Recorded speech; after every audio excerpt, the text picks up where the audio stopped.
de coutume,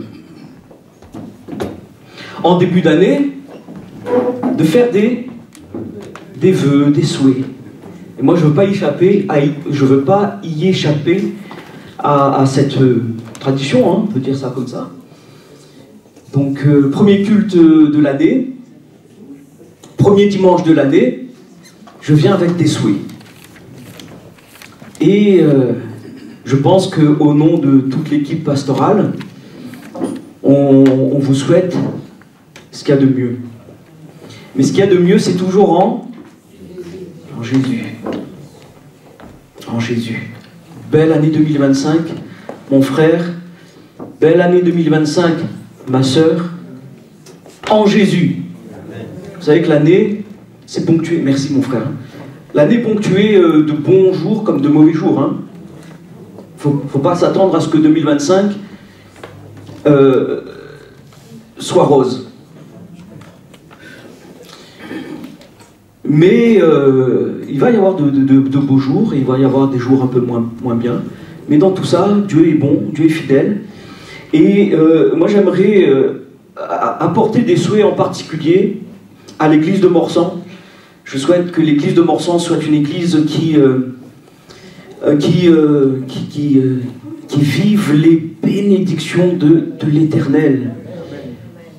Quelles sont ces bénédictions ? Dieu nous a bénis, il nous a bénis avec un bâtiment, Dieu nous a bénis avec quelques matériels, mais honnêtement, c'est pas ce que l'Église doit vivre comme bénédiction. Parce que Dieu a prévu, bien sûr, hein, merci Seigneur, parce que c'est lui qui pourvoit à tout ça, hein, aux besoins matériels, il nous bénit matériellement, financièrement, etc. Mais 2025, pour l'église de Morsan, une année de bénédiction spirituelle. Pour toi, mon frère, pour toi, ma soeur, grandir dans la parole de Dieu. Grandir dans la vie de l'esprit. Avancer dans les dons spirituels. Exercer les dons spirituels. Progresser dans la foi. Toutes ces bénédictions sont des bénédictions spirituelles. La Bible dit chercher premièrement le royaume de Dieu et sa justice. Et puis après, tout sera donné par-dessus. On n'a pas à s'inquiéter pour ces autres tours. Et l'Église est composée d'hommes et de femmes, d'enfants, d'ados. Donc je vais aussi apporter mes souhaits aux enfants. Est-ce que vous êtes là, les enfants? Non, d'habitude, elles sont plus expressives que ça. Est-ce que vous êtes là, les enfants? Ah, je les entends. Mais il n'y a pas qu'elle, hein. Je vois qu'il y en a encore, il y en a une ici, voilà. Ok. Donc, vous savez, les enfants, que le Seigneur Jésus, il a prévu de belles choses pour vous dans cette nouvelle année 2025. Vous le savez? Oui. Et alors, moi, je vous souhaite, à vous, Hugo aussi, je vois, hein, je te vois, hein. Élise,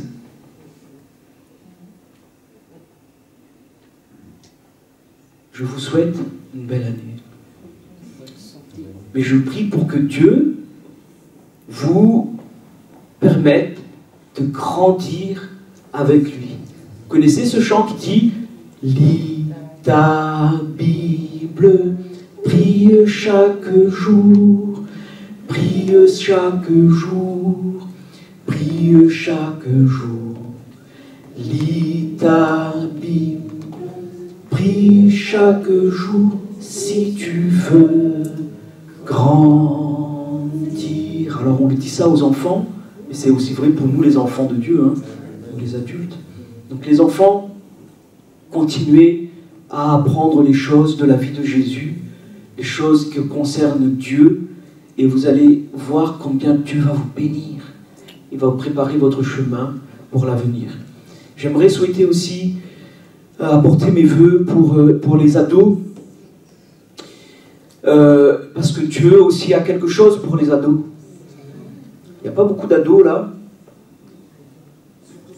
Ils sont en haut, oui. Donc, ah, il y a un ado ici. Tu peux me dire ton prénom? Danicaël. Alors, Danicaël, ce vœu sera pour toi. Mais je charge aussi aux parents de transmettre mes souhaits à vos ados. Surtout dans une génération dans laquelle on est facilement accaparé par des tentations, par des choses qui ne sont pas bonnes, et même des choses qui peuvent être légitimes, comme par exemple le téléphone, les écrans. C'est pas mauvais en soi, mais ça peut être mauvais à partir du moment où on en fait un mauvais usage. Et donc à tous les ados de l'église de Morsan, je prie pour que Dieu vous préserve, qu'il vous garde, et que vous puissiez continuer à grandir, à marquer la différence au collège, à marquer la différence là où vous êtes. Et Dieu a des plans pour toi, mon cher ado, Dieu a des plans pour toi. Ne loupe pas ça, parce que c'est ce qu'il y a de plus merveilleux, et il a de grandes choses pour toi. J'aimerais aussi adresser mes souhaits aux jeunes. Est-ce qu'il y a des jeunes dans l'église? Oui, il y a des jeunes. Ah, Dieu, j'ai eu un doute, hein. Il y a des jeunes, et il y a de belles promesses pour la jeunesse. Comment ce texte dit, je crois que c'est dans les Proverbes, ta jeunesse vient à toi comme une rosée. C'est ça, hein? Vous connaissez ce texte? Quelqu'un peut m'aider?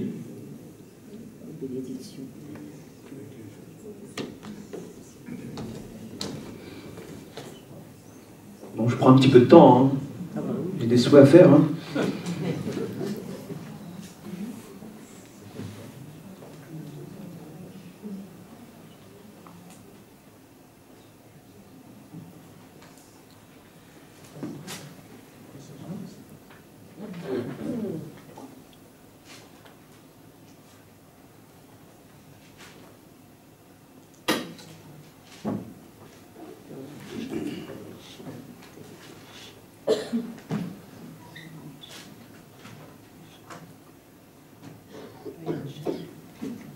Alors j'ai dit proverbe, mais c'est psaume, hein.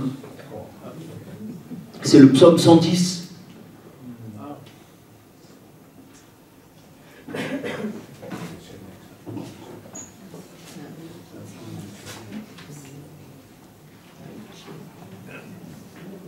Où c'est écrit: ton peuple est plein d'ardeur quand tu es rassemblé, quand tu rassembles ton armée avec des ornements sacrés.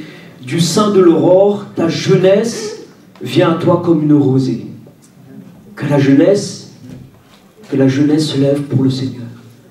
Que la jeunesse se lève pour le Seigneur. Vous savez que l'église d'aujourd'hui, c'est pas les enfants, c'est pas que les adultes. L'église d'aujourd'hui, c'est les enfants. L'église d'aujourd'hui, c'est les ados. L'église d'aujourd'hui, c'est les jeunes.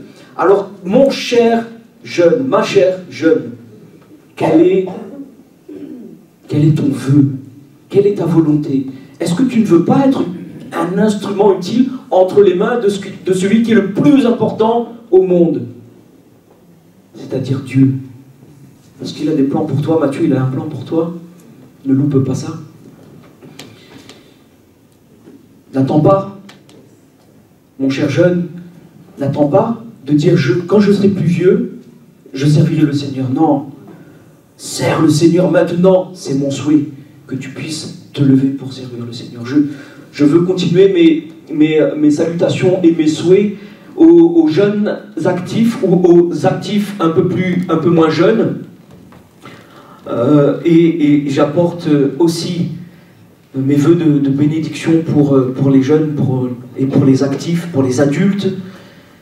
Que Dieu puisse vous utiliser là où vous êtes. Là où vous êtes. Et que cette année soit une année où vous puissiez encore grandir, peut-être avancer. C'est pas peut-être, c'est avancer. Je aussi rajoute à cette liste les personnes âgées, les frères et les sœurs anciens. Puissiez-vous être des instruments de bénédiction dans vos jours avancés. Parce que l'âge n'est pas un frein pour le service. Peut-être pour le service physique, hein, ok. Mais oh combien Dieu a des plans pour nos frères et nos sœurs âgés. Dieu n'a pas fini avec vous. Et moi je vous souhaite que vous puissiez encore et encore entrer dans les œuvres que le Seigneur a préparées d'avance pour que vous les pratiquiez et que toute l'Église soit richement bénie. Moi je souhaite, c'est mon vœu, que l'Église, que nous tous, nous puissions faire un pas de plus. Je souhaite que nous tous, ici présents, nous puissions aller de l'avant. Moi je souhaite simplement que nous puissions faire 500 mètres de plus. Vous êtes d'accord avec moi? 500 mètres. C'est l'équivalent de à peu près 600 pas. 650 pas. Ça dépend, hein. Peut-être pour moi un petit peu plus.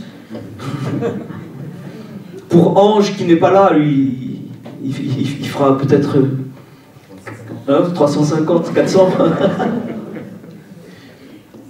Mais allons faire 500 pas de plus, 600 pas de plus, 500 mètres de plus. Vous êtes d'accord avec ça? Je vous invite à nous rendre ensemble dans une vision. Est-ce que vous aimez les visions? Parce que Joël a parlé de visions. Il a dit les jeunes gens auront des songes et les vieillards auront des visions, les jeunes des visions, les vieillards des songes. Enfin bref, vous m'avez compris. Et j'aimerais vous conduire dans une vision. Est-ce que vous êtes d'accord? On va aller dans une vision que Ézéchiel a eue. Ézéchiel. Et cette vision est racontée dans le chapitre 44. Nous allons marcher ensemble. Ézéchiel 47, merci d'afficher le chapitre 47. Bon, Ézéchiel, c'est dans l'Ancien Testament, hein, juste avant Daniel.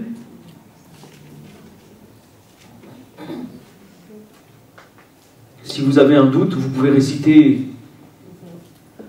les livres de la Bible comme on nous a appris à l'école du dimanche. Genèse, Exode, Lévitique, Nombre, Deutéronome.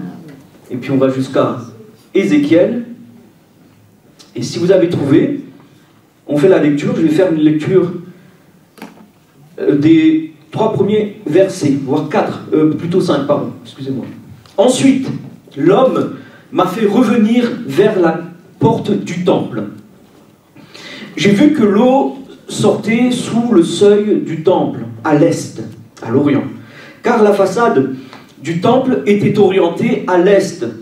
L'eau descendait sous le côté droit du temple, au sud de l'autel. Puis il m'a fait sortir par la porte nord et m'a fait faire le tour par dehors jusqu'à la porte extérieure qui est orientée à l'est. J'ai vu que l'eau coulait du côté droit. Lorsque l'homme s'est avancé vers l'est, il tenait un ruban à mesurer. Il a mesuré 500 mètres. Puis il m'a fait traverser l'eau. J'avais l'eau jusqu'aux chevilles. Il a mesuré encore 500 mètres. Et il m'a fait traverser l'eau. J'en avais jusqu'au genou. Il a mesuré encore 500. Ok, 500 mètres. Et il m'a fait traverser. J'en avais jusqu'à la taille. Bon, ceux qui ont l'eau jusqu'à la taille, moi, ça me convient, ça correspond à mon torse. Hein. Jusqu'à la taille. Il a mesuré encore 500 mètres et c'était devenu un torrent que j'étais incapable de traverser. Car l'eau était si profonde qu'il fallait y nager. C'était un torrent qu'on ne pouvait pas traverser. Amen. Alors, est-ce que vous voulez avec moi ce matin marcher et faire 500 mètres? Merci de mettre la slide. Et si on faisait 500 mètres de plus? on ne voit pas trop, c'est pas grave, je le lis. Et si on faisait 500 mètres de plus? Est-ce que vous êtes d'accord avec ce programme pour cette année? L'année 2025. C'est ça. Aller plus loin avec le Saint-Esprit. C'est ça. J'aurais pu...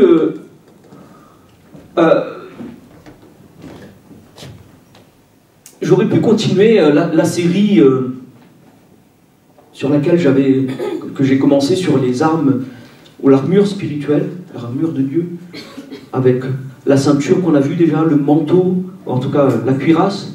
Et aujourd'hui, j'aurais pu dire, mettons les chaussures de l'évangile, le zèle que donne l'évangile.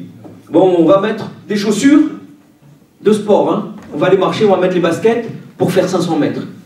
Ce ne sera pas mathématique aujourd'hui, le zèle, mais j'ai eu à cœur de partager avec vous, d'avancer un peu plus. Parce que, année après année,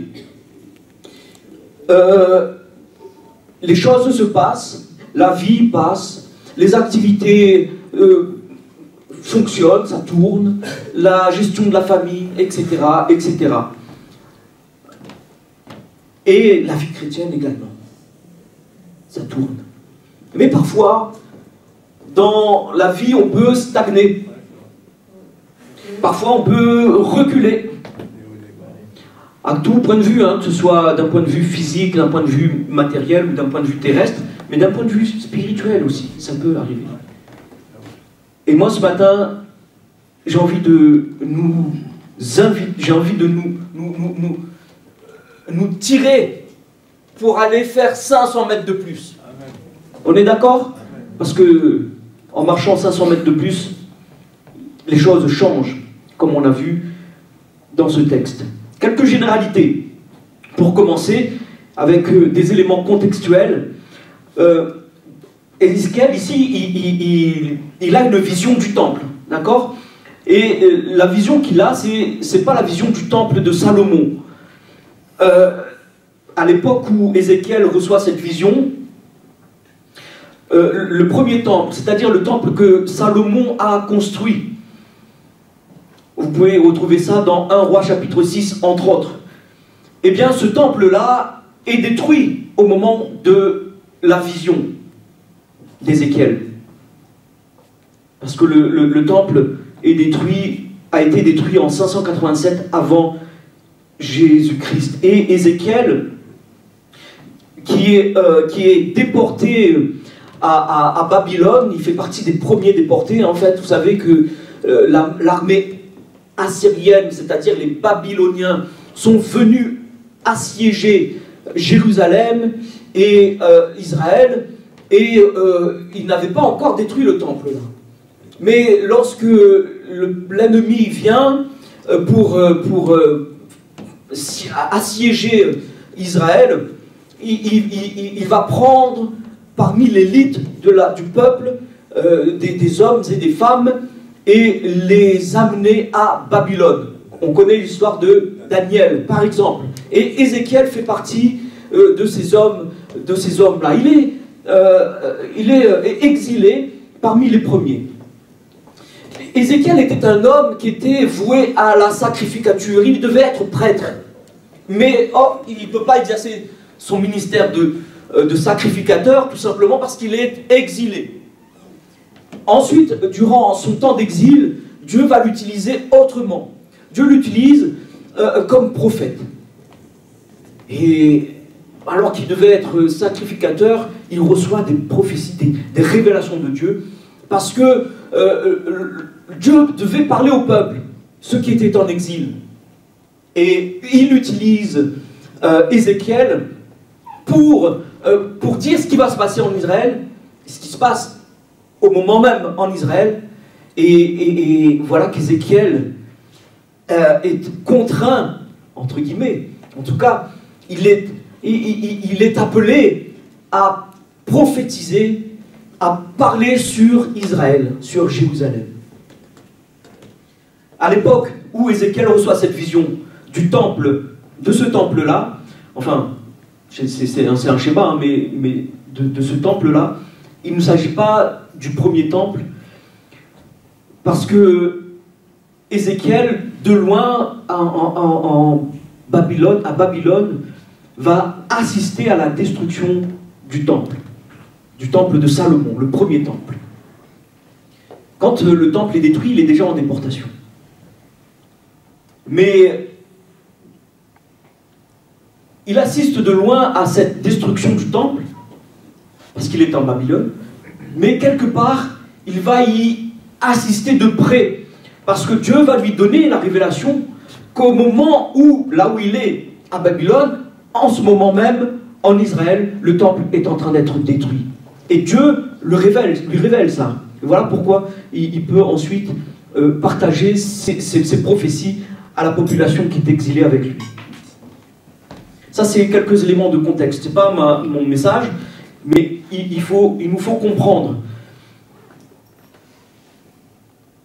Ézéchiel est chargé par Dieu de prophétiser sur la destruction de Jérusalem, je l'ai dit. Il est aussi amené à parler contre le pays entier, entre autres, parce qu'il va aussi prophétiser contre d'autres pays. Et Dieu va l'utiliser non pas seulement pour annoncer des prophéties difficiles à entendre, mais Dieu va l'utiliser aussi pour apporter un message d'espoir à Israël. Parce que si Israël était arrivé dans cette situation-là, c'est parce qu'Israël avait désobéi, avait abandonné Dieu, et Dieu a suscité des peuples pour assiéger Israël, pour que le peuple puisse se rappeler des paroles de bénédiction que Dieu avait prononcées, ou de malédiction. Dieu avait dit, voici je mets devant toi la bénédiction et la vie. Voici je mets devant toi la malédiction, la mort. Choisis la bénédiction. Choisis la bénédiction. Parce que si tu vas dans ce chemin-là, eh bien, ce sera ton choix. Et les conséquences en découleront. Et c'est ce que Dieu dit à Israël. Et c'est pour ça que Dieu suscite des peuples, pour qu'ils se rappellent, ah mais Dieu avait déjà prononcé ça, il faut qu'on revienne à lui. Et donc Ézéchiel, en plus de partager des prophéties sur la destruction d'Israël, sur la prise d'Israël, Dieu n'en reste pas là. Il confie à Ézéchiel un message d'espoir, un message de rétablissement. Et ça, on peut le voir à partir du chapitre 36 de notre livre, du livre d'Ézéchiel. Et puis vous connaissez au chapitre 37 la fameuse vision des ossements desséchés. C'était un message d'espoir que Dieu donnait à Ézéchiel pour son peuple. C'est pas fini, c'est pas mort. C'est pas fini et c'est pas mort. Et à partir du chapitre 40, c'est là que Ézéchiel a une vision du temple, mais pas du temple de Salomon. Un temple qu'il n'avait jamais vu, dont les dimensions étaient différentes de celles du temple de Salomon. Il s'agit d'un nouveau temple. Il ne s'agit pas non plus du deuxième temple. Vous savez que dans l'histoire de l'humanité, il y a eu 2 temples. Peut-être quelques-uns me diront 3. 2 temples. Le temple de Salomon, je l'ai évoqué. Puis il y a le temple qui a été construit par Zorobabel et accompagné par Néhémie, Esdras, Agé, Zacharie. Vous connaissez? Je vous invite à lire ces textes. Ça fait partie de notre histoire et de notre culture aussi biblique. Et donc, Zorobabel construit ce temple, on l'appelle le temple de Zorobabel, c'est le 2e temple. Et attesté par l'histoire. Hein. Et ce 2e temple a été agrandi, même démesurément agrandi par le roi Hérode. Et parfois, certaines personnes disent que Hérode a construit le troisième temple. Non, c'est un agrandissement du second temple. Bref. Mais il ne s'agit pas non plus du deuxième temple, la vision qu'a Ézéchiel. Parce que l'histoire nous montre que le deuxième temple a été détruit en l'an 70 après Jésus-Christ. Et l'histoire aussi montre, en tout cas, jamais on a vu de l'eau jaillir du temple de Zorobabel de toute l'histoire de l'humanité. Puis le temple a été détruit. Donc il ne peut pas s'agir de ce temple. Le temple que voit Ézéchiel, on est d'accord, ce n'est pas physique. Ce n'est pas quelque chose de matériel. Il voit. C'est une prophétie. Et cette prophétie, l'histoire nous le dira, en tout cas au jour d'aujourd'hui, elle n'a pas encore eu lieu. L'histoire nous montre qu'il n'y a pas de troisième temple, en tout cas il n'y a pas un temple où il y a un filet d'eau qui coule et puis qui amène ensuite à une rivière et puis à un torrent. Mais ce qui est remarquable, c'est que la vision, elle est extrêmement précise, extrêmement claire, claire comme de l'eau, de roche, excusez-moi du jeu de mots. Mais la vision est claire. C'est-à-dire que pour Ézéchiel qui voit ça, il dit c'est certainement quelque chose qui va surgir. Mais ça on ne le sait pas. Ce qui est sûr, c'est que la vision qu'Ézéchiel a est un enseignement pour nous. Parce que c'est écrit dans la Bible. Et on a des choses à en retirer. Bien plus qu'une réalité peut-être physique, moi je crois que Dieu va restaurer Israël. Dieu va restaurer Israël. C'est lui qui le dit. Il va le restaurer. Au sujet du temple, aujourd'hui il n'y a pas de temple. Pourquoi? Parce que le temple n'est plus physique. Le temple est spirituel. Et la Bible parle de ce temple, on va y venir dans un instant, si bien qu'il n'y a plus besoin de temple. Et le temple servait à quoi? Essentiellement, à faire des sacrifices. Pourquoi il n'y a plus de temple? Pourquoi Dieu a permis la destruction du temple que Hérode a agrandi, le temple de Zorobabel? Pourquoi? Parce que le sacrifice n'a plus lieu d'être. Les sacrifices. Jésus, le sacrifice parfait. L'agneau de Dieu qui ôte le péché de l'humanité a été crucifié. Il a été sacrifié. Si bien que il n'y a plus besoin de sacrifice pour le pardon du peuple. Enfin, plus besoin des sacrifices d'animaux, je m'entends. Parce que Jésus a tout accompli. Il a tout accompli. Donc, je ne sais pas si le temple sera reconstruit et de quelle manière. En tout cas, la Bible parle dans Apocalypse de nouveaux cieux, nouvelle terre, parle d'un nouveau temple. Je ne mets pas ma main dans le, comment on dit ça, dans le plat, hein, pour dire que ce temple sera reconstruit sur terre, ce sera comme ça, comme ça. Ça, je ne sais pas, je laisse l'histoire s'en charger. Et je laisse Dieu s'en charger, c'est lui qui gère l'histoire. En Israël, on parle de... Il y a tout un mouvement hein, pour la construction du troisième temple. Tout est prêt. Donc c'est tout à fait possible qu'un temple soit construit. Voilà, mais ce n'est pas mon propos.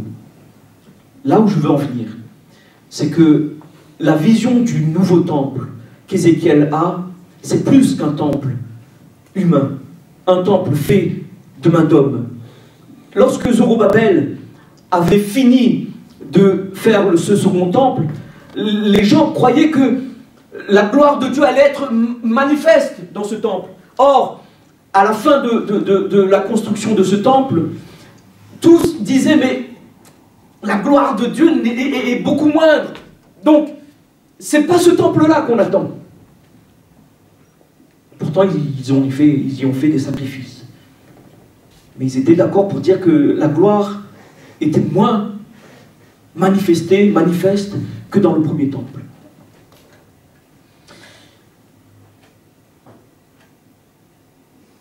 Il y a une réalité spirituelle dans la vision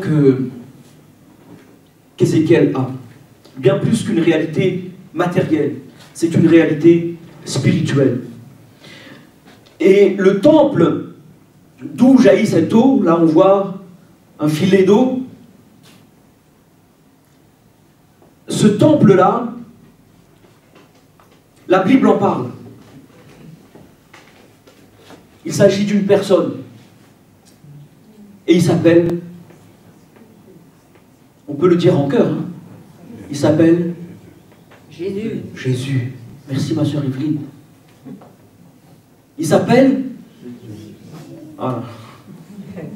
Il s'appelle Jésus. Jésus. Eh, Jésus, c'est le nom qui nous a sauvés. Je suis fort, plus que vainqueur par le sang de Jésus. Jésus. Quel beau nom.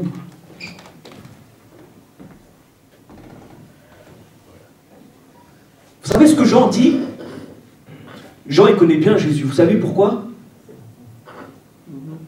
Parce qu'il était proche de Jésus. Il était proche de Jésus. Et Jean pouvait parler de Jésus. Et il en a parlé. Et il en a parlé. Dans son évangile, au chapitre 2, au verset 13, voilà ce que Jean relate comme histoire. La Pâque des Juifs était proche. Et Jésus monta à Jérusalem.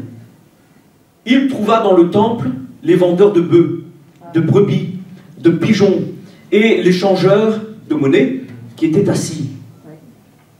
Ayant fait un fouet avec des cordes, il les chassa tous du temple, ainsi que les brebis et les bœufs. Il dispersa la monnaie des changeurs et renversa les tables. Et il dit aux vendeurs de pigeons, ôtez cela d'ici, ne faites pas de la maison de mon père une maison de trafic. Ses disciples se souvinrent qu'il est écrit, le zèle de ma maison me dévore. J'aurais pu parler du zèle que procure l'évangile avec les chaussures, mais ce n'est pas mon thème. Le zèle de ta maison me dévore. Les Juifs, prenant la parole, lui dirent, quel miracle nous montres-tu pour agir de la sorte? Donc, les Juifs connaissaient Jésus. Hein. Quand il est question de Juifs, dans la bouche de Jean, il est question des Juifs religieux. Les chefs religieux, et non pas de la population. Et donc, Jean relate, il dit, mais les Juifs, ils ont pris la parole, et il dit, mais qu'est-ce que tu veux nous montrer là, Jésus? Là, tu prends le fouet, et tu mets tout... tu renverses tout. Qu'est-ce que tu veux nous montrer? Il savait que Jésus avait quelque chose à dire par rapport à ce geste. Qu'est-ce que tu veux nous dire? Quel miracle nous montres-tu pour agir de la sorte? C'était une bonne question quelque part. Hein? Et Jésus leur répondit, détruisez ce temple et en 3 jours je le relèverai. C'était une parole prophétique. Oui. Oui. Détruisez ce temple. En 3 jours, je relève. Et il était en train de dire aux Juifs, vous allez détruire ce temple. Mais en 3 jours, je le relèverai. Les Juifs dirent, oh, il a fallu 46 ans pour bâtir ce temple. Et toi, en 3 jours, tu le relèveras. Mais il parlait du temple de son corps. C'est pourquoi, lorsqu'il fut ressuscité des morts, ses disciples se souvinrent qu'il avait dit cela, et ils crurent à l'écriture et à la parole que Jésus avait dite. Jean nous parle encore de Jésus comme étant le temple.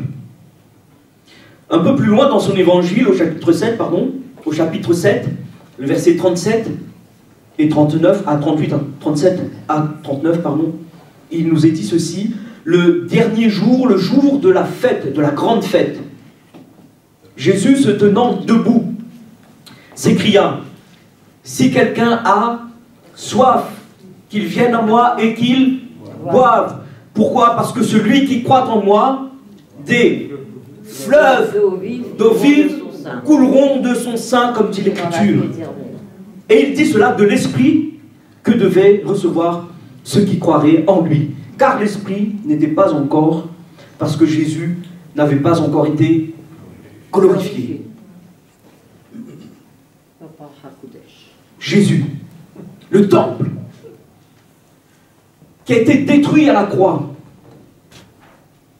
La Bible parle de Jésus qui a été frappé. Est-ce que vous avez vu le film La Passion du Christ de Mel Gibson? Un film très prenant, certainement plus réaliste que les autres films sur Jésus. Quand on voit la scène de la Passion du Christ, avec les fouets, des sillons littéralement tracés dans son dos. Ce Jésus, là, il était en train d'être détruit, du moins son corps, le temple. Et lorsque, comme pour un dernier coup de grâce, excusez-moi de l'expression, un soldat vient et vérifie s'il est mort. Ben oui, il était mort, parce que Jésus a le pouvoir de donner sa vie et la reprendre. Et il a dit: Père, je me remets mon esprit entre tes mains. Et il a expiré. Il ne devait pas mourir encore là, normalement, physiologiquement parlant, biologiquement parlant. Mais cela a été ainsi pour que aucun de ces os ne soit brisé. Et donc, pour bien vérifier qu'il soit mort, ils n'ont pas brisé les genoux, ça ne servait à rien. Mais un coup de lance dans le côté. La Bible nous dit que du sang et de l'eau en est sorti. Jésus, ce temple parfait, de qui a jailli l'eau. C'est lui dont on parle. C'est lui.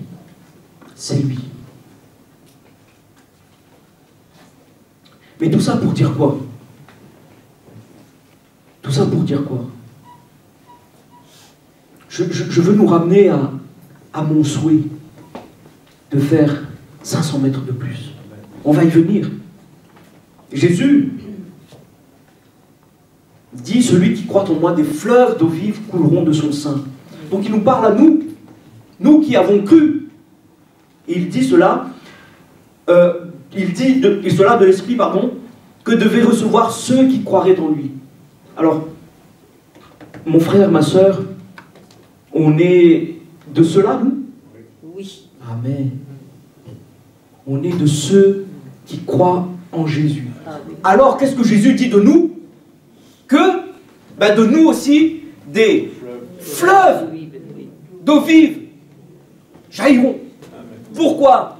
Parce que autant Jésus est le temple de Dieu, autant nous avons été faits temple du Saint-Esprit.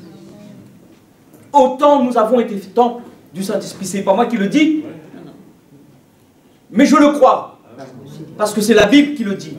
Vous êtes le temple du Saint-Esprit. Vous êtes le temple du Saint-Esprit.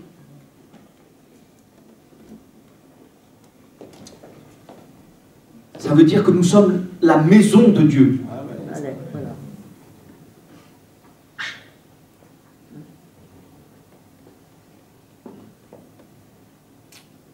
Nous sommes la maison de Dieu.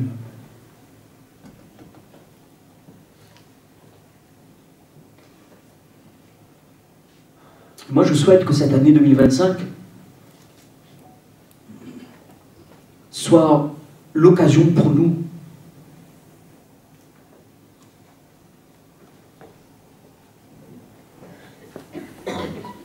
de laisser le Saint-Esprit davantage de place.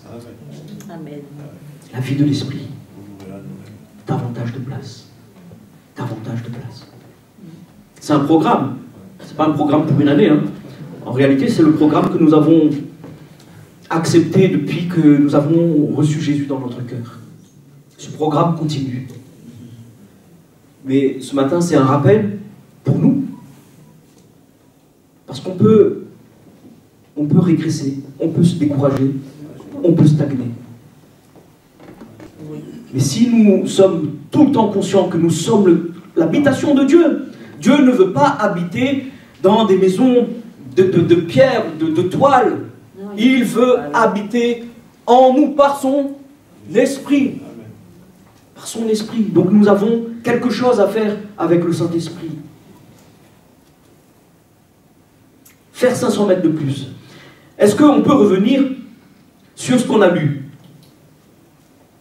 La source d'eau, cette source d'eau dont parle Ézéchiel, qui sort du temple, qui mène, qui se transforme, qui mène vers un torrent. Et cela est décrit par palier. Palier de 500 mètres. 500 mètres. On va reprendre le texte. Lorsque l'homme, au verset 3 du chapitre 47, lorsque l'homme s'est avancé vers l'est, l'Orient, il tenait un ruban à mesurer. Et il a mesuré, dites avec moi, 500 mètres. Puis il m'a fait traverser. J'en avais l'eau jusqu'aux chevilles. Il a mesuré encore 500 mètres. L'eau m'arrivait jusqu'aux genoux. Parce que j'ai marché 500 mètres. Si je marche encore 500 mètres, qu'est-ce que Ézéchiel me décrit? 500 mètres de plus, l'eau m'arrive à la taille. Et marchons encore, faisons encore 500 mètres. Et si on faisait encore 500 mètres de plus, l'eau m'arrive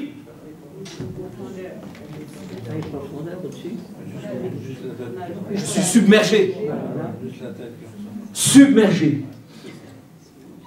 Il y a dans cette description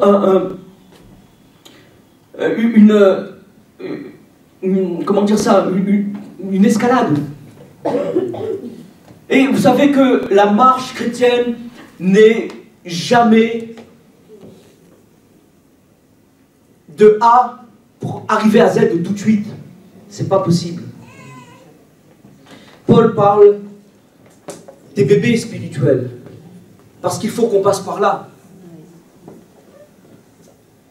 Mais Paul parle aussi d'hommes et de femmes matures, parfaits. Non pas de la perfection. On ne sera jamais parfait. Hein. Mais l'homme parfait, c'est Christ. Hein. Mais Paul parle d'homme parfait. Ça veut dire qu'entre ces deux étapes, entre ces deux positions, il y a un cheminement. On est d'accord? Et on est appelé, mon frère, ma sœur, à continuer de marcher. Et si on faisait 500 mètres de plus? Pour faire 500 mètres de plus, il faut faire déjà un pas. Qu'est-ce qu'on dit de la muraille de Chine? Les marches de la muraille de Chine?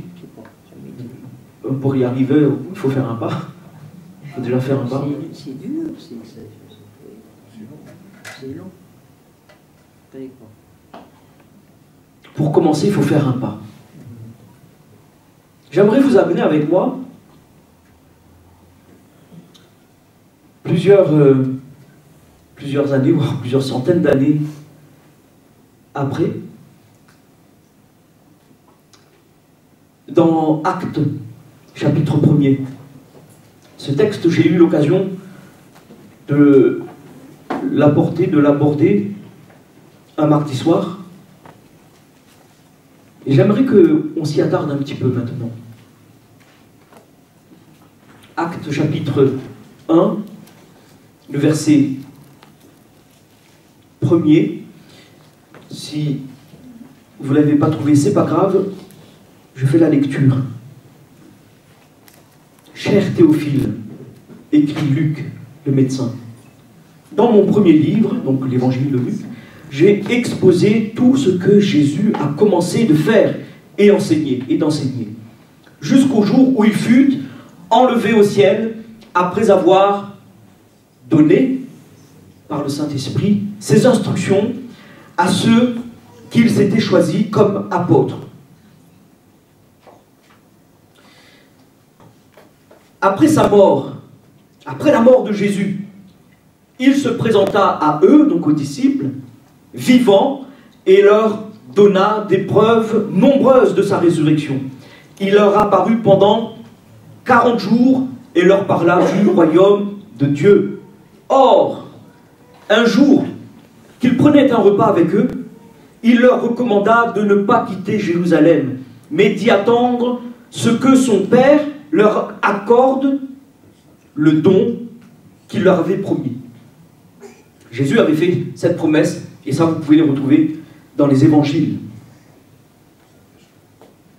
Ce don, c'est le don, que je vous ai annoncé, leur dit-il, car Jean a baptisé dans l'eau, mais vous, c'est dans le Saint-Esprit que vous serez baptisés dans peu de jours. Comme ils étaient réunis autour de lui, ils lui demandèrent, Seigneur, est-ce à ce moment-là que tu rendras le royaume à Israël? Est-ce que tu vas restaurer le royaume d'Israël? Il leur répondit, il ne vous appartient pas de connaître les temps et le moment que le Père a fixé de sa propre autorité. Mais le Saint-Esprit descendra sur vous. Vous recevrez sa puissance et vous serez mes témoins à Jérusalem, dans toute la Judée et la Samarie, jusqu'au bout du monde, jusqu'aux extrémités de la terre. Après ces mots, ils le virent s'élever dans les airs. Wow.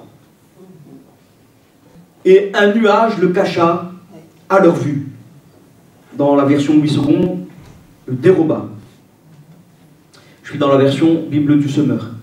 Ils gardaient encore les yeux fixés au ciel pendant qu'ils s'éloignaient, quand deux hommes vêtus de blanc se présentèrent devant eux et leur dirent, « Hommes galiléens, pourquoi restez-vous ainsi à regarder le ciel? Ce Jésus qui a été enlevé au ciel du milieu de vous, en redescendra un jour, de la même manière que vous l'avez vu y monter. » Oui. Alors les apôtres quittèrent la colline, qu'on appelle Mont des Oliviers, situé à environ 1 kilomètre de Jérusalem.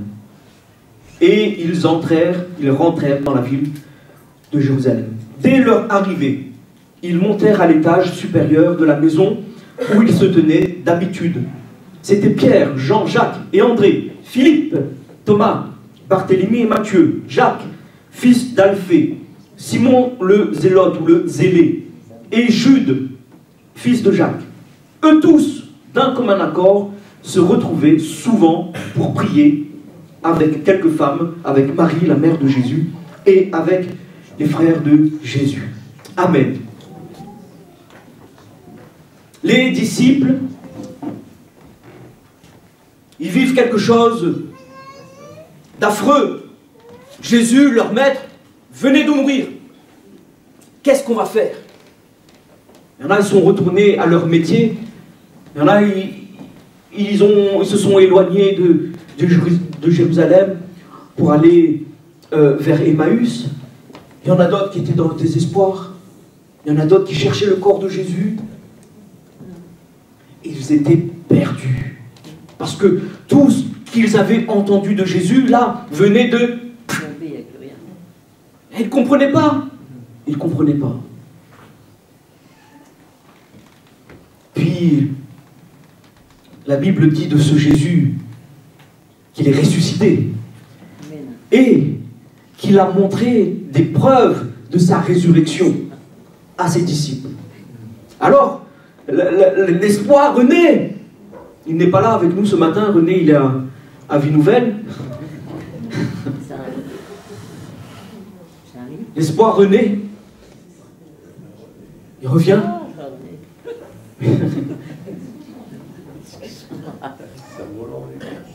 Et voilà que les disciples sont contents. Ouais, Jésus est avec nous. Il est avec nous. Il est là. Il nous a montré des preuves. On a même touché. On a vu. C'était pas un esprit, c'était un corps glorifié. Mais il était là, Jésus. Il était là. Et les disciples vivent avec cette espérance en disant, waouh, il est avec nous tous les jours maintenant. Comme il a dit, je suis avec vous tous les jours. Aussi dans les mains. Et voilà qu'il y a quelque chose qui vient encore saper leur morale. Ce Jésus qui était avec eux en chair et en os, esprit. Jésus pouvait traverser les murs. Hein. La Bible dit de Jésus, lorsqu'il devait se montrer, il apparaissait. C'est le terme apparaître. Et là, les disciples voient Jésus s'élever et être dérobé à leurs yeux. Qu'est-ce qui se passe? Je pensais qu'il allait rester avec moi, comme il a promis tous les jours. Et les disciples regardaient, et ils restaient là. Bon, c'était quelque chose d'extraordinaire, hein. Donc, on l'aurait tous fait. Hein. Wow. Il s'en va nous préparer une place comme il nous l'avait promis. Ben, toutes ces paroles, ça revenait. Hein. Oui. Et il s'en va auprès du Père. Nous préparer une place. Waouh, c'est merveilleux. C'est merveilleux. Et il reste là à contempler. Jésus n'est même plus sur leurs yeux. Hein. Il reste là. Oh, mais j'en aurais fait autant. On l'aurait tous fait. Oh, oui. C'est quelque chose de prodigieux. Un homme qui se lève là comme ça. Imaginez, il n'y a pas d'estrade là sous mes pieds. Je suis là comme ça à ce niveau-là. C'est extraordinaire, ou bien c'est de la magie. Mais nous, on n'est pas dans la magie. Nous, on croit au miracle de Dieu. Amen. Donc c'était extraordinaire. Et ils sont restés sur cet extraordinaire-là. Sauf que Jésus avait quelque chose de plus extraordinaire à leur donner. Davantage extraordinaire. Ils ne savaient pas, parce que ça ne s'était jamais produit dans l'histoire de l'humanité, la Pentecôte. Jamais cela n'était arrivé. L'effusion du Saint-Esprit. Il y avait eu, traditionnellement, chaque année, une fête de la Pentecôte. Fête des tabernacles. Ou des récoltes.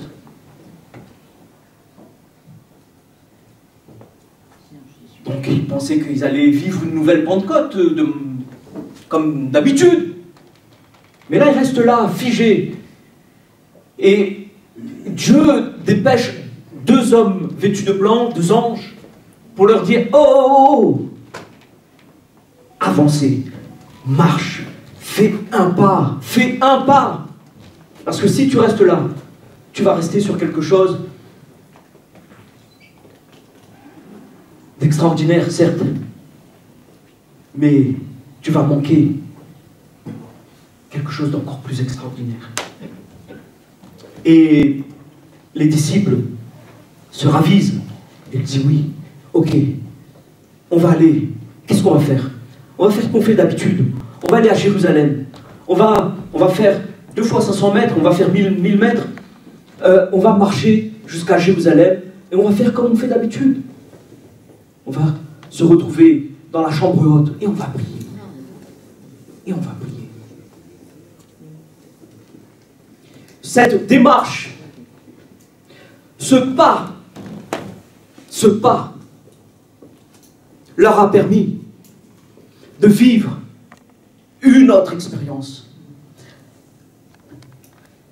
Ne restons pas sur 2024, 2023, 2020, les années 90. Ne restons pas sur les choses du passé. Ah, avant c'était mieux. Ah, avant, il n'y avait pas ceci, il n'y avait pas cela. Ah, avant les chrétiens étaient... Oh, avant l'église était mieux. Oh, avant... Nous pouvons rester sur nos avant. Avant, il y a eu des choses extraordinaires. Gloire à Dieu. Mais en 2025, Dieu a des choses encore plus extraordinaires pour toi. Si tu veux bien faire 500 mètres de plus, si tu veux bien avancer, quand je dis 500 mètres, c'est pas littéral, hein, vous comprenez? Je le précise. Après, on peut me fusiller. Hein. Pas vous, je parle peut-être les gens qui nous regardent. Je salue. Non, mais je plaisante. Faisons ce pas qui va nous permettre de rentrer dans la vie de l'esprit. Faisons ce pas. Pour les disciples, c'était inédit. Ils ne savaient pas quand Jésus leur disait « Vous recevrez une puissance. Vous avez... Jean-Baptiste a baptisé d'eau. Mais moi, je vous baptiserai du Saint-Esprit. » Mais de quoi Jésus parlait-il? Autrefois, je sais que notre père David avait été saisi par le Saint-Esprit. Autrefois, je sais que Samson était saisi par le Saint-Esprit. Peut-être allons-nous vivre ce genre d'expérience. Les disciples n'en savaient rien, parce que c'était jamais arrivé dans l'histoire de l'humanité. Jamais. Et c'est parce qu'ils ont fait ce pas, en obéissant à la parole de Jésus. Jésus a dit, ne vous éloignez pas, mais allez à Jérusalem. Restez à Jérusalem. Voilà que, alors qu'ils sont dans la chambre haute, et qu'ils sont en prière. La Bible dit que tout d'un coup, des langues de feu descendirent sur eux, et ils furent tous remplis du Saint-Esprit.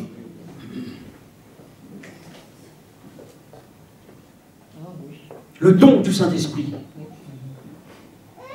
Je crois personnellement que Jésus ressuscité, s'il était resté sur la terre, il aurait pu être partout à la fois. Vous croyez ça? Jésus ressuscité, je parle en chair. Je parle dans son corps glorifié. Je crois que Jésus ressuscité, mais restant sur terre, aurait pu être partout à la fois. Parce que la Bible dit qu'il s'est montré à plusieurs de ses disciples en même temps. Il a paru à plus de 500 frères à la fois. Nous rapporte 1 Corinthiens 15, verset 6. Il me semble que la raison pour laquelle Jésus est parti vers le Père, bon, il y en a plusieurs, hein, mais on va en aborder une, en tout cas seulement aujourd'hui. La Bible parle de Jésus qui est assis à la droite, qui intercède, c'est une des raisons. Mais une des raisons pour laquelle Jésus s'en est allé auprès du Père, c'est pour que nous puissions traiter avec la personne du Saint-Esprit. Parce que Jésus dit, il est avantageux pour moi que je m'en aille. Parce que si je m'en vais pas, vous n'aurez pas le Saint-Esprit. Or, le Saint-Esprit a le pouvoir d'être partout sur la surface de la terre, comme Jésus aurait pu l'être, je le crois. Mais le Saint-Esprit a le pouvoir d'être en nous. Mais le corps de Jésus ne peut pas être en nous. L'Esprit de Jésus, oui. Et non seulement en nous, mais sur nous. Un revêtement de puissance submergé par les eaux. Et je nous engage, je nous encourage pour cette année 2025 à aller plus loin dans le torrent, à faire 500 mètres de plus.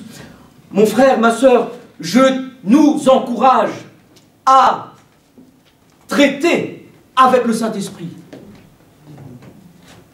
On a affaire avec lui. On a affaire avec le Saint-Esprit. Pourquoi? Parce que le Saint-Esprit, c'est Dieu. Amen. Parce que le Saint-Esprit, c'est Jésus. C'est l'Esprit de Christ. D'accord. Et 3 font 1. Merci pour ces vérités.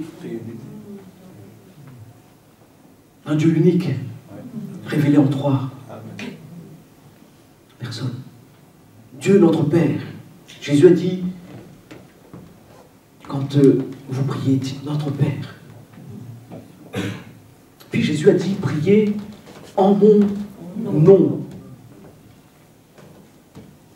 Mais c'est qui œuvre? C'est le Saint-Esprit qui dit tout ça. C'est lui. L'Esprit de Dieu. Je regarde l'heure. Ça fait rien, non?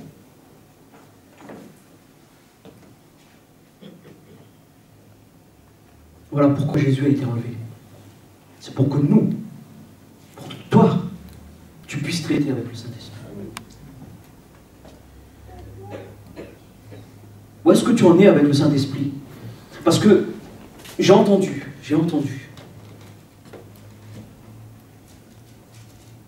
dire que le Saint-Esprit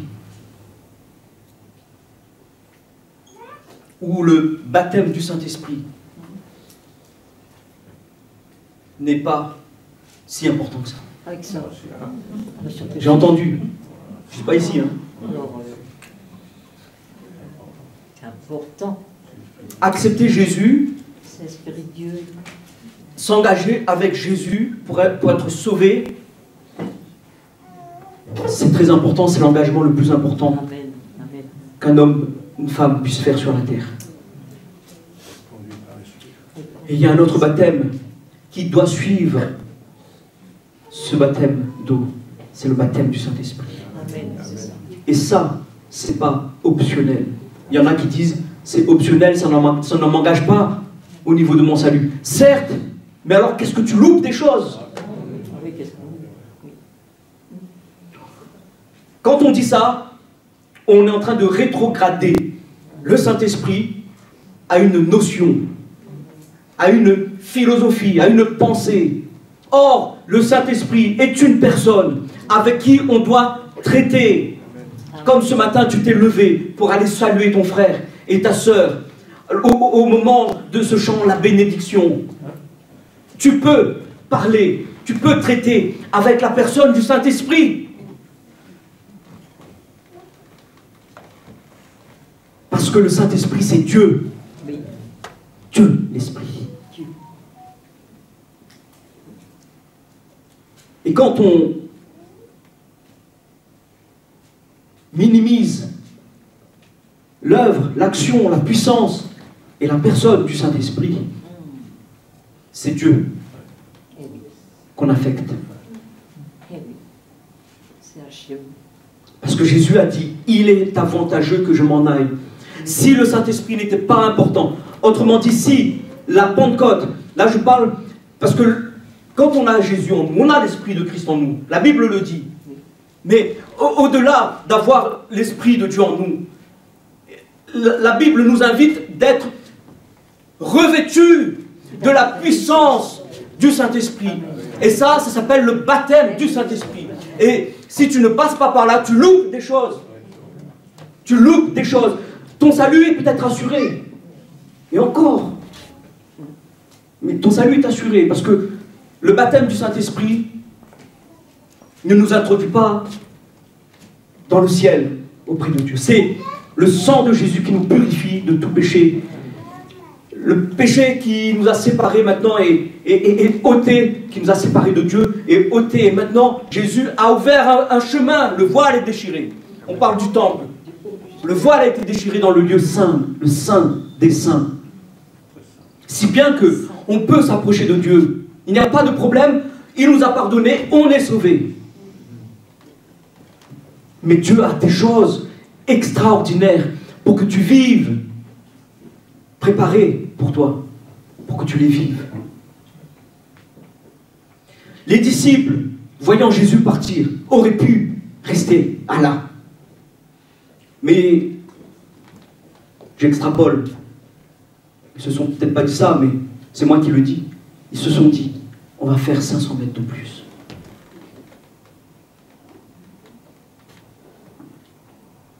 On va faire 500 mètres de plus. Où est-ce que tu en es avec le Saint-Esprit?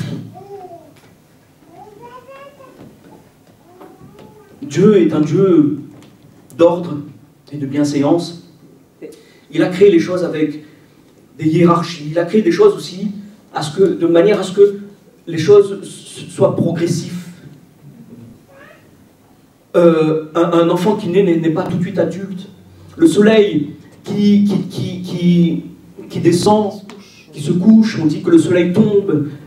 C'est une expression, mais littéralement, il ne tombe pas. Le soleil se couche progressivement. Et quand il se lève progressivement. Et la vie nous montre que les choses sont progressives. Un grain, puis un germe, puis une tige, puis un arbre. Dans la vie spirituelle, c'est pareil. Alors, mon frère, ma soeur, là où on en est, chacun à notre niveau, peut-être que tu es là tout près de ce filet et que l'eau touche à peine la plante de ton pied. Mais pourquoi ne ferais-tu pas 500 mètres de plus? Amen, amen. De manière à ce que l'eau arrive à tes chevilles. Avance dans la vie de l'Esprit. Traite avec le Saint-Esprit. Parle avec Jésus. Parle avec Dieu. Parle avec le Saint-Esprit.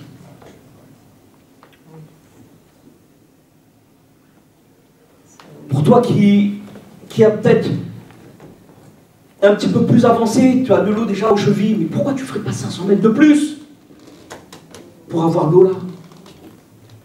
Pas Lola, le prénom. Pour voir l'eau ici.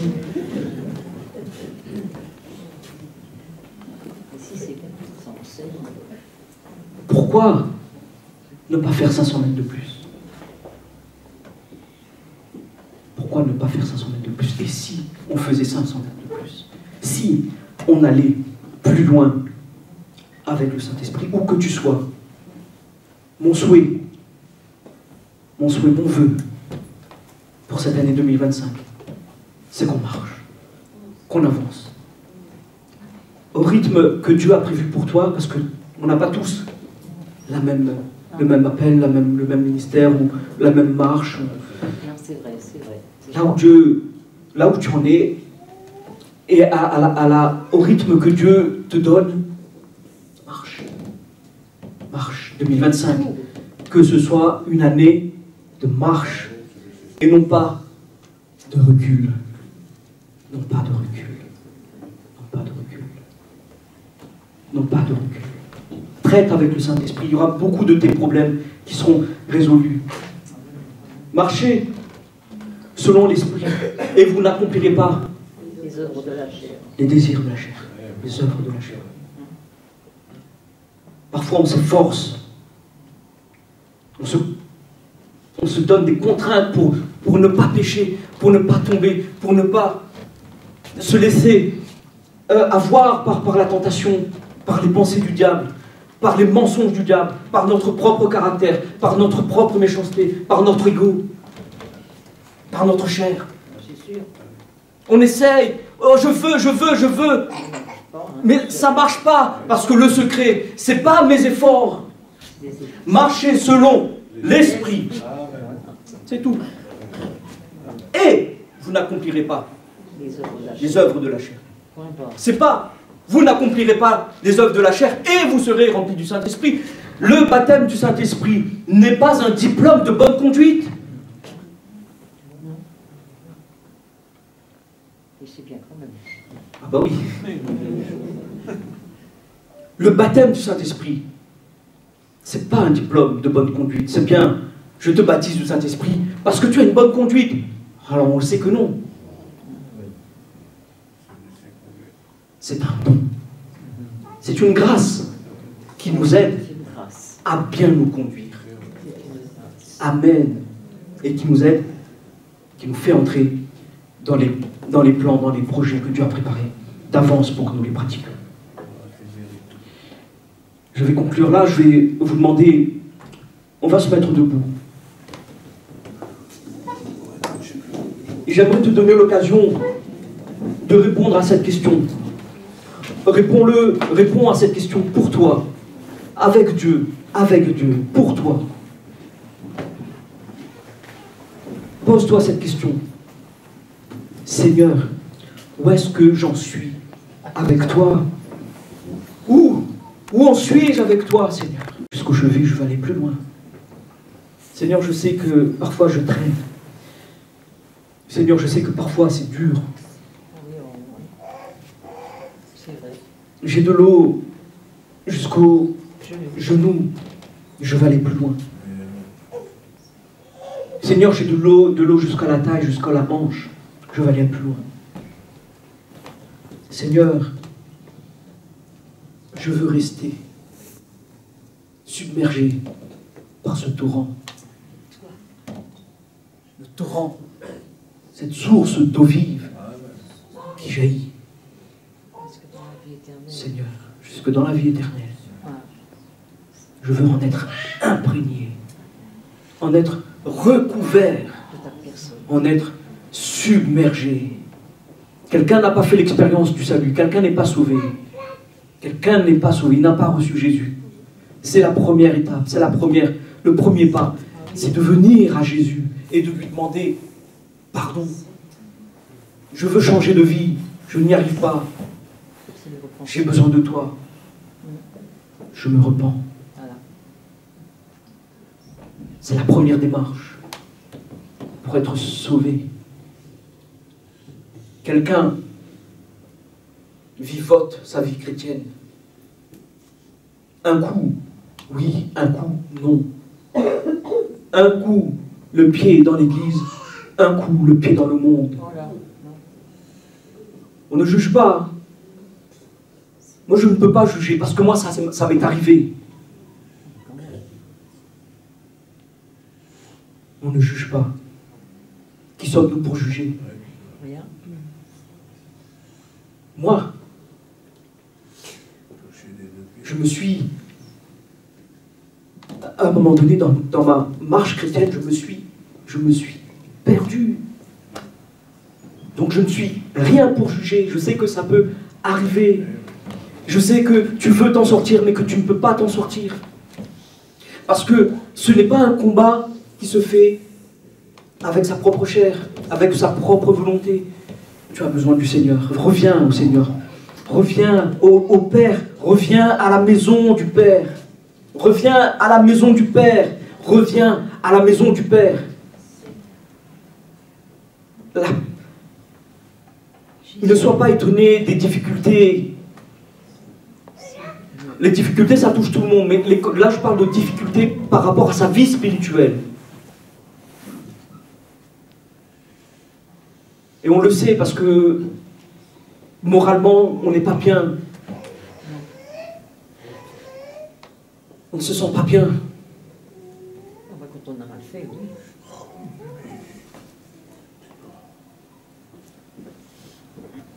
Mais le Seigneur, il te connaît.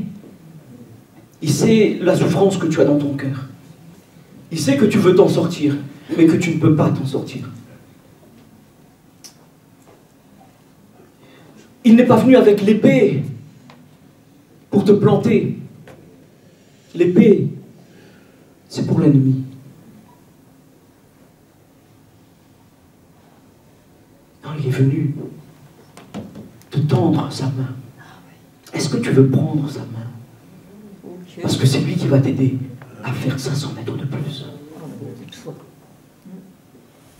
C'est lui qui va t'aider à faire 500 mètres de plus. À faire un pas. Au moins un pas. Pas après pas. Dans ton malheur, ne maudis pas Dieu, il n'y est pour rien.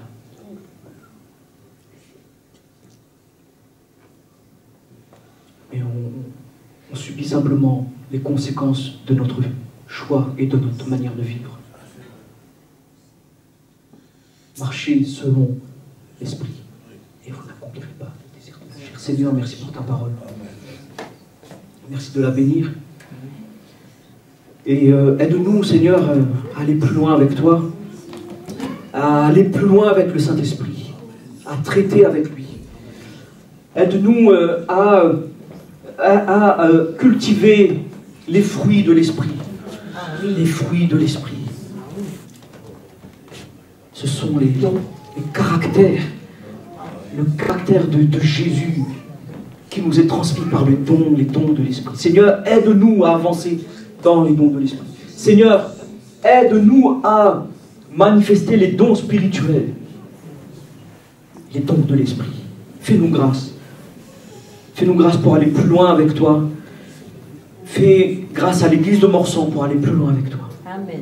Au nom de Jésus. Amen, amen.